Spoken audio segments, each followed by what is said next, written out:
മറ്റുള്ളവരെ സഹായിക്കുക എന്നത് പരസ്യമായ പ്രകടനമല്ല, മറിച്ച് രഹസ്യമായ കാരുണ്യമായിരിക്കണം. മത്തായി 6:3 ഇങ്ങനെ പറയുന്നു, നീയോ ഭിക്ഷ കൊടുക്കുമ്പോൾ നിന്റെ ഭിക്ഷ രഹസ്യത്തിലായിരിക്കേണ്ടതിന് വലങ്കൈ ചെയ്യുന്നത് എന്ത് എന്ന് ഇടങ്കൈ അറിയരുത്. 4 പേർ അറിയുന്നതിനോ മറ്റുള്ളവരുടെ പ്രശംസ പിടിച്ചു പറ്റുന്നതിനോ വേണ്ടി സഹായങ്ങൾ ചെയ്യുന്നവർ ദൈവത്തിൽ നിന്നും പ്രതിഫലം അർഹിക്കുന്നില്ല. കാരണം ഇങ്ങനെ ചെയ്യുന്ന കാരുണ്യ പ്രവർത്തികൾക്ക് ദൈവത്തിൻ്റെ മുമ്പിൽ ഒരു വിലയുമില്ല.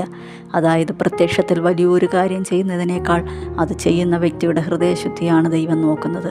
രഹസ്യമായിട്ടാണ് ഒരു വ്യക്തി മറ്റുള്ളവർക്ക് നന്മ ചെയ്യുന്നതെങ്കിൽ തീർച്ചയായും അങ്ങനെയുള്ളവർക്ക് പരസ്യമായ പ്രതിഫലം കർത്താവ് നൽകും.